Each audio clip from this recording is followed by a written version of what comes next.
I don't know about you, but I can't afford to hire bodyguards, and trying to carry a cop around against his wishes just wears me out.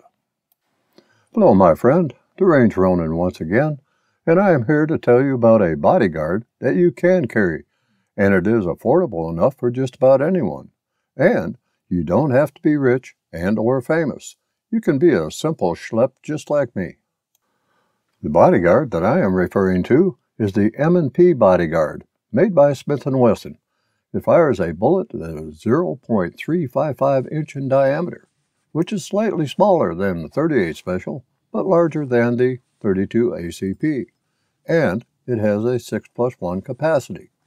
The .380 ACP is a very manageable cartridge in terms of felt recoil when chambered in a proper pistol, and, contrary to popular opinions, it can be lethal when injected into the human body. The .380 ACP is otherwise known as the 9mm short, 9mm Kurz, and 9mm Browning Court.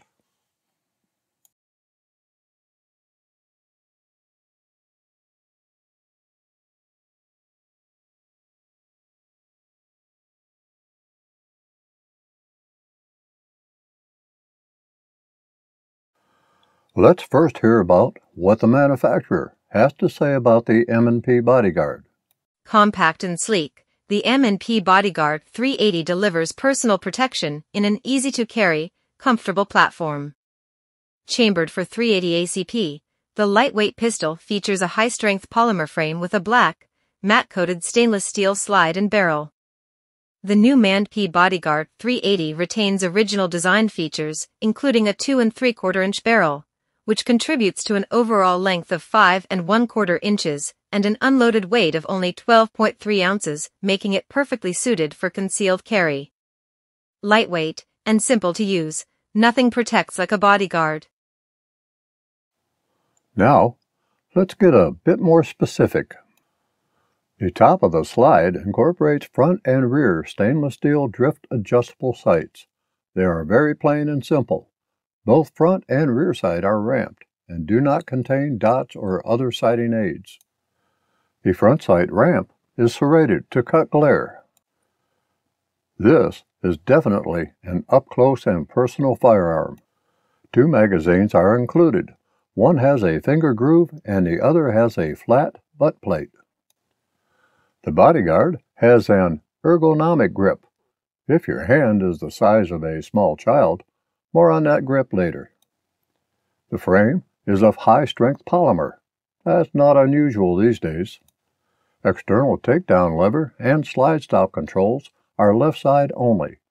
Being that this is a micro pistol, I'll just call them micro controls for now.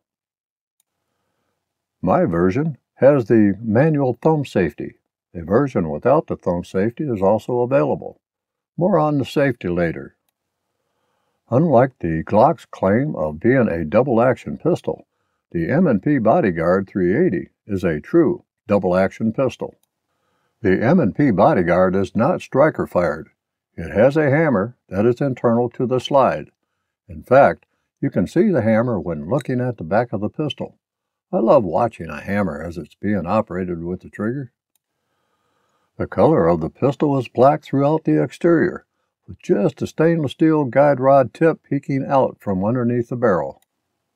Is this a performance center pistol? Not even close. The M&P Bodyguard 380 is compliant in 12 states.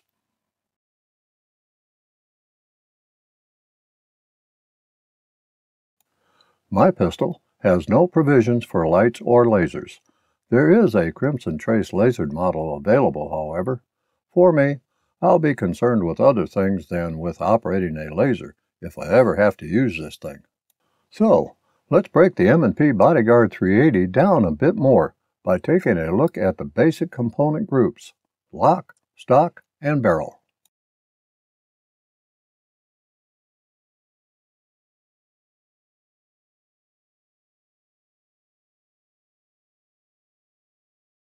The lock is comprised of the usual things like trigger, hammer, thumb safety, and associated springs and levers. These things are nicely packaged in what seems to be a modular fire control group. The trigger is a nicely curved flat-faced polymer affair that has a measured trigger pull of 9.84 pounds with a 5-pull average. The trigger stroke is long but fairly smooth throughout its travel. Since this pistol has not been fully broken in, I expect the trigger stroke to become smoother with use. There is a very slight amount of free play to the rear until resistance is felt. There is no trigger side free play whatsoever. Full trigger reset is at the end of the trigger's forward travel, as would be expected from a true double-action trigger. 2 clicks occur during reset, one slightly away from the frame when traveling forward, and the other when full reset is engaged. Both are audible and tactile, but would not be noticed when firing the pistol. I usually index the first joint of my trigger finger on the trigger when firing a pistol or revolver. I can still do that with the M&P Bodyguard 380, but I found it best just to use the fingertip when pulling the trigger. Although a thumb safety is really not needed, one is there nonetheless. Do not expect to just flip the thumb safety lever up and down like you would on a larger pistol. While I can push the thumb safety lever down with my thumb, it takes a thumbnail to place it in the safe position, which is up.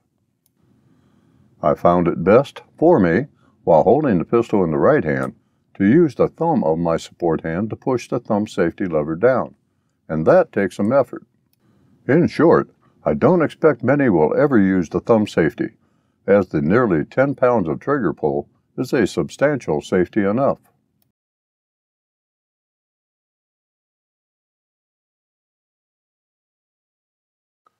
The stock, or frame, is constructed of a heavy polymer material that, as usual, houses the necessary fire control group, magazine, left side only magazine button, and left side only controls, such as the thumb safety and slide lock, along with providing a secure rest for the spring-locked takedown pin. The Smith Wesson Bodyguard 380 can be fired with the magazine removed. How do I know that? It clearly states that it can be on the right side of the frame. Caution: capable of firing with magazine removed. This is along with the manufacturer's name, location, and serial number. The frame extends fully to the muzzle at the front end and has a mild beaver tail at the back end. There is enough grip clearance at the tail end to prevent slide bite. The width of the grip is about 0.770 inch, while grip height, measured from the bottom of the grip to the top of the grip, is 2.99 inches. Trigger reach is approximately 2.6 inches. There is just not enough grip length for my hand. My little finger either has to hang off the grip or curl under the grip. There is just no other choices available. My grip is usually only with 2 fingers anyway, so it is not a big thing. The grip on the M&P Bodyguard 380 would be ideal for those with small hands. The grip surface is mildly textured all around, and the front strap incorporates a single finger groove. The front strap of the trigger guard is smooth and rounded, and no trigger guard undercut is provided. Of course, the grip area houses the magazine, which means that there must be a means to lock the magazine into place and release it when needed. That is left up to the left side only spring-loaded magazine button. The magazine release button is a small serrated affair that does its job well. When pressed, an empty magazine falls from the magazine housing freely. The magazine well has no beveling of any kind to assist in inserting a magazine. The magazine well radius was not well finished in my Bodyguard. There was a distinct rough lip that could be felt when running a fingernail out of the lip of the magazine well. I needed to use a fine sanding stick to smooth out the rough edges and add just a hint of beveling to the magazine well opening. Just to say, the M&P Bodyguard 380 is not a pistol that I envision doing combat speed loads. To me, the M&P Bodyguard 380 is one of those last chance to avoid hell pistols. The majority of the frame weight comes from the fire control system assembly that is a modular affair and which is pinned into place at the front and rear. While the frame is polymer, the fire control system frame is metal. which also provides a substantial rail system on which the slide can, well, slide. A metal insert can be seen at the front of the frame that seems to help prevent battering of the polymer frame during the shooting cycle.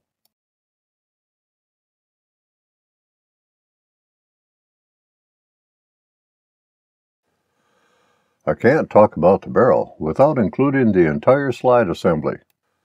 The 2 7/8 inch barrel takes up about half of the 4.8 inch slide. As the slide moves to the rear, the barrel is unlocked and moves downward for extraction, ejection, and loading. The barrel has a polished feed ramp that aids in feeding. At the rear of the chamber is a witness hole for checking to see if a round is chambered. The base of a loaded cartridge can also be viewed from the right side of the slide just forward of the extractor. The 2-piece recoil spring and stainless steel guide rod are non-captive, which means that some care needs to be taken when disassembling and assembling the pistol to prevent the recoil assembly from going somewhere that you don't want it to go. The inside of the slide is pretty barren of components. The end of the firing pin can be seen, as can the firing pin block safety that prevents the firing pin from moving forward unless the trigger is pulled. The rear of the slide does have the now common Smith Wesson scaled serrations to aid in pulling or pushing the slide to the rear. The serrations are very light in texture and could use a bit more depth, in my opinion. No front slide serrations are present. In my humble opinion, this pistol could use them. Markings on the slide are minimal, with only M&P Bodyguard 380 stamped on the left side of the slide, while the Smith & Wesson logo is stamped on the rear of the slide. The front and rear sights, as mentioned earlier, are both ramped, have drift-adjustable windage capabilities, and do not incorporate sighting aids such as dots or outlines. Finally, the M&P Bodyguard 380 is not Plus P rated. If it were, Plus P would accompany the 380 stamp on the barrel and the left side slide stamping. The last part of the slide assembly worth mentioning is the external extractor. All I can say about this is that it seems to do its job well.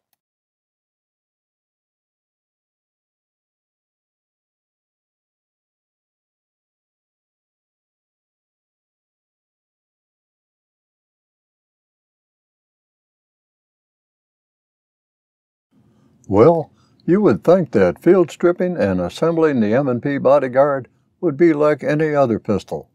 No, that's not the case. There are a few nuances in field stripping and assembling the pistol, so I'll take you through the process.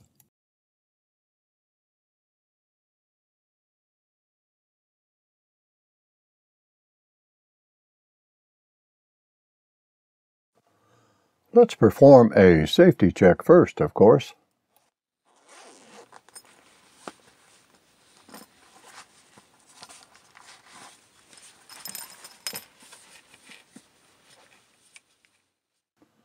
Hold the pistol with your finger off of the trigger and outside of the trigger guard.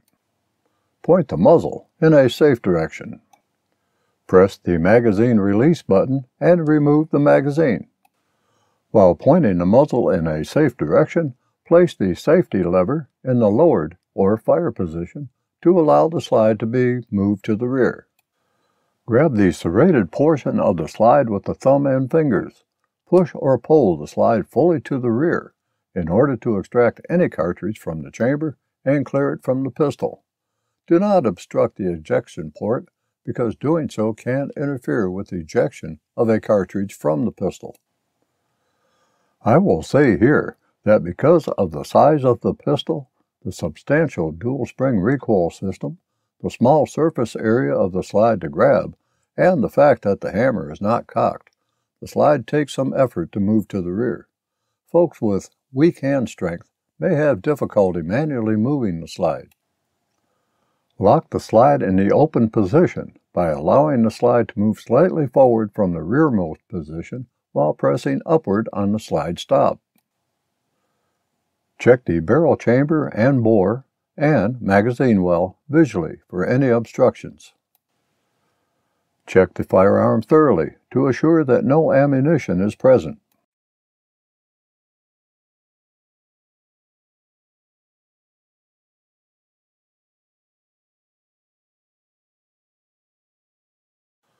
With the slide lock to the rear, rotate the takedown lever down to the 6 o'clock position.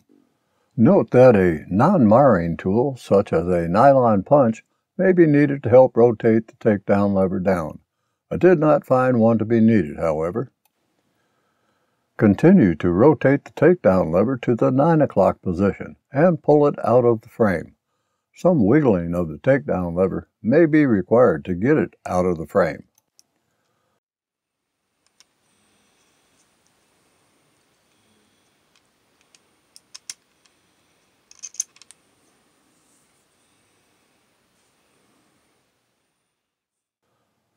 Close the slide by holding the serrated sides and drawing it to the rear until the slide stop disengages. Then, carefully allow the slide to move forward to its closed position. Remove the slide from the frame while retaining control of the recoil assembly as the slide is being removed from the frame.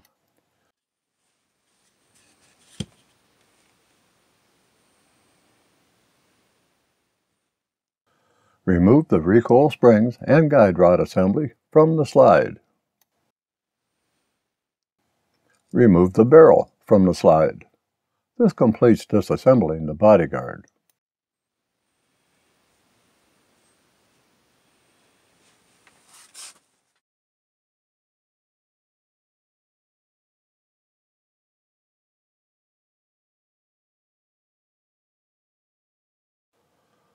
With regard to cleaning and lubrication, I am going to simply recommend that you follow the manufacturer's recommendations, which are contained in the Safety and Instruction Manual and which is included with the pistol or available online.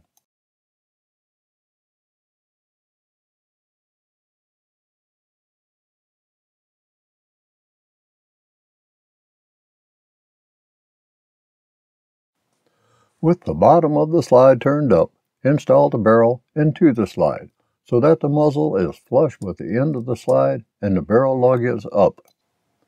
Assemble, if need be, the recoil spring and guide rod. Insert the small end of the guide rod into the recoil guide rod hole in the slide. Compress the assembly into the slide while lowering the rear of the guide rod into the notch in the barrel lug. Ensure that the recoil guide rod assembly is properly centered. While retaining the recoil spring assembly in position, push the slide assembly onto the rails of the frame. Continue to push the slide back and onto the frame rails until you meet some resistance. Grab these slide serrations and pull or push the slide fully to the rear. While holding the slide fully rearward, lock the slide open by pressing up on the slide stop lever. Move the barrel fully forward so that it is protruding from the front of the slide. It may be necessary to grasp the barrel and pull it forward, or push the barrel forward from the chamber end until you see the barrel lug in the takedown lever hole.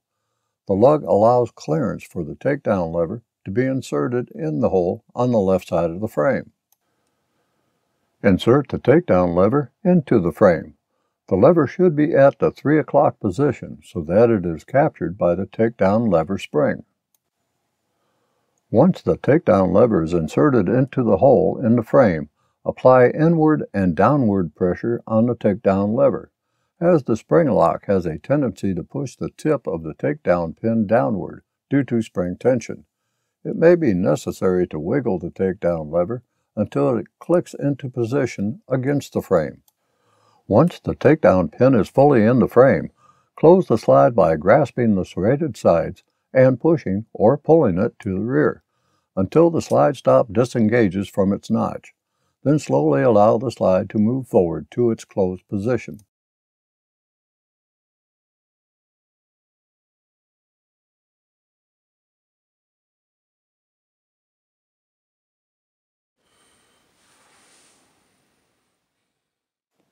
As with all of my pistols, I use 1 or 2 snap caps to check safety functions. firing, extraction, and ejection. Place 1 or 2 snap caps in a magazine and insert the magazine into the frame.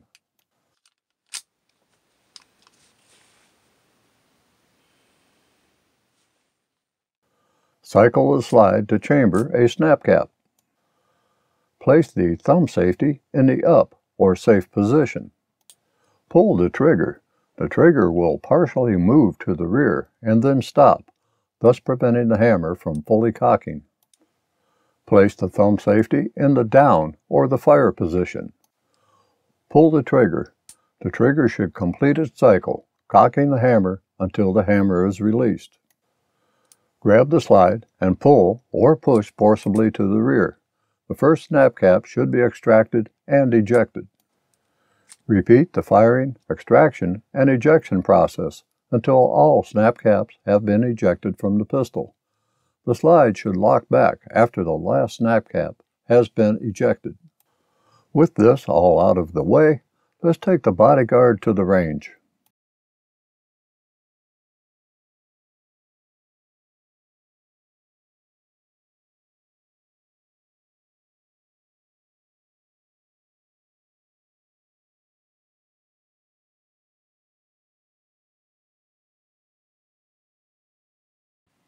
I must be upfront here.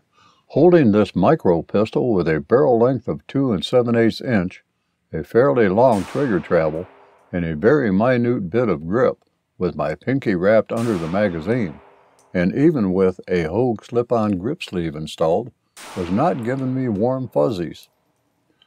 I had shot the Glock G42 and G43 not long ago, and my dismal performance with them the first time that I shot them was still on my mind.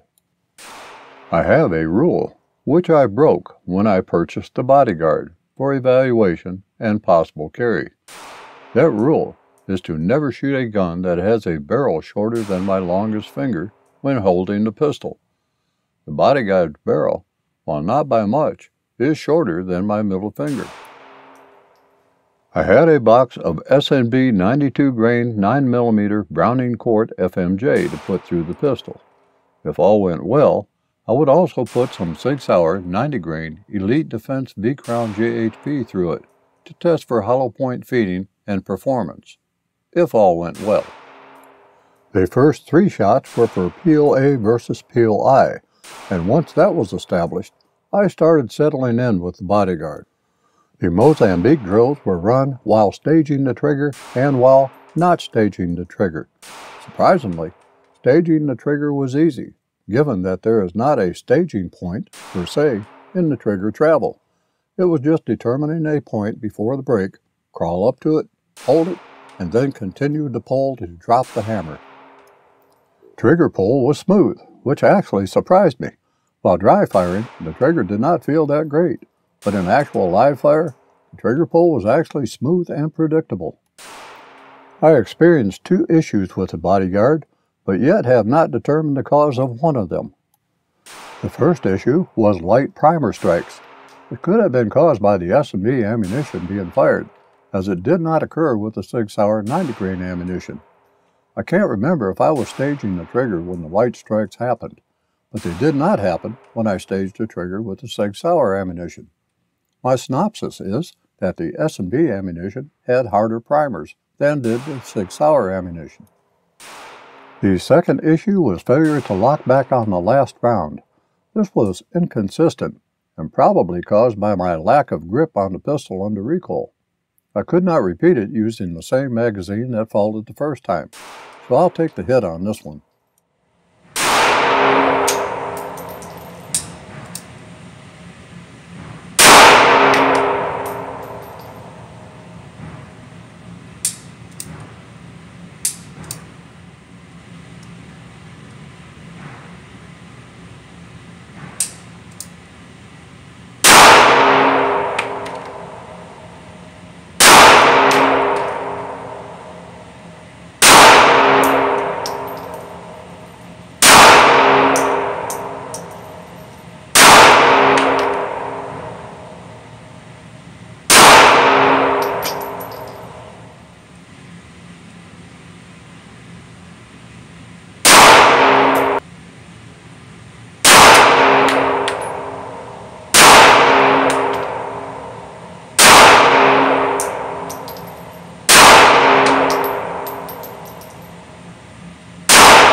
To say that the Bodyguard can be concealed is an understatement. The DeSantis holster that I use for my G42 virtually swallows up the Bodyguard. I ordered a DeSantis holster that is intended specifically for the Bodyguard, for pocket carry, and just to prevent printing. But I must say that I have no worry about carrying this pistol in a pants pocket without a holster, due to the double-action trigger pull. My only concern would be that it is so small that it could get cattywampus in the pocket to where the butt would not be accessible. The DeSantis holster keeps the butt upright as it should be.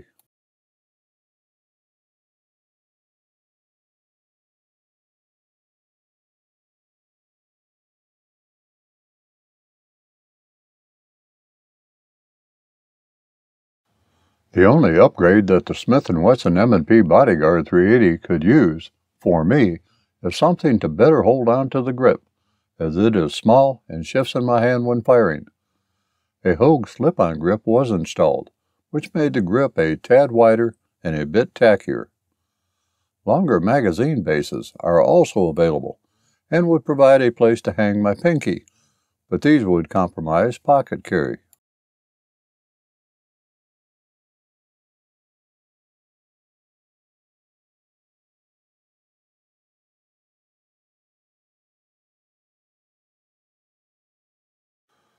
Before I can give my final thoughts on the Smith & Wesson Bodyguard 380, I need to generally assess what performance one could expect with the 380 ACP round, fired from a 3-inch barrel, which is close enough to the 2 7/8-inch barrel of the Bodyguard. So, let's play with some fuzzy math. Obviously, actual results will vary according to ammunition used and other factors, but with just sticking to Corbon 380 ACP, 9mm, and 38 Special with similar bullet weights, I can give a general conclusion based on muzzle velocity alone.